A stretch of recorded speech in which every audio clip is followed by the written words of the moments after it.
Mainit na usap-usapan ngayon ang naging pahayag ni Kim Chiu laban kay Senador Rodante Marcoleta.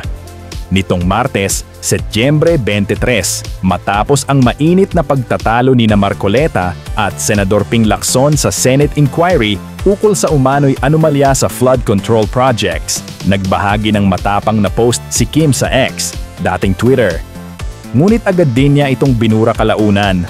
Sa na-screenshot na post ng aktres, sinabi niya, "Marcoleta woke up and chose, lagi na lang galit, lagi na lang nakikipag-away." Dagdag pa niya, ganito rin umano ang ikinilos ng senador noong ipinaglaban nito ang pagpapasara ng ABS-CBN. Para kay Kim, masakit at nakakadismaya na tila muling lumalabas ang dilim sa ganitong klaseng pamamalakad. Bilang isang mamamayan, ang maaasahan ko na lang ay ang hustisya at pananagutan ang manaig. Panahon na para magwakas ang kasinungalingan at pang-aabuso, pahayag niya. Marcoleta woke up and chose. He is always angry, always picking a fight. This is the same way he went all out pushing for ABS-CBN's shutdown. It's frustrating and heartbreaking to see the same darkness play out again. As a citizen, I can only hope and pray by the grace of God that this time accountability wins. Let the guilty face justice. Enough lies. Enough abuse. It's time for the darkness to end. Matatandaan na isa si Kim sa mga kapamilya stars na tahasang ipinaglaban ang kanilang istasyon nang ipagkait dito ang prangkisa noong 2020.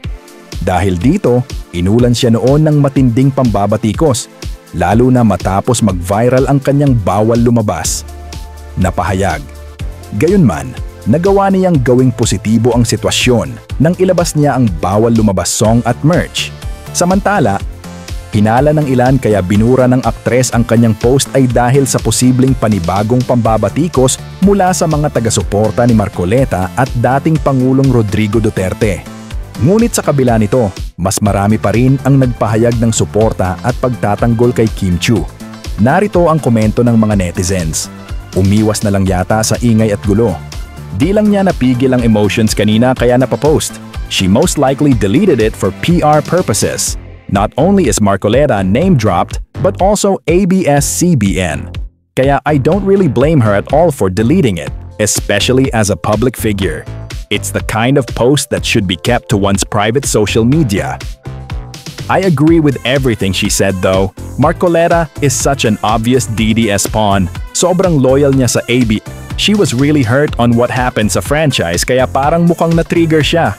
It surprised me that she's really aware and was watching the hearing. Others would just ignore and let it pass.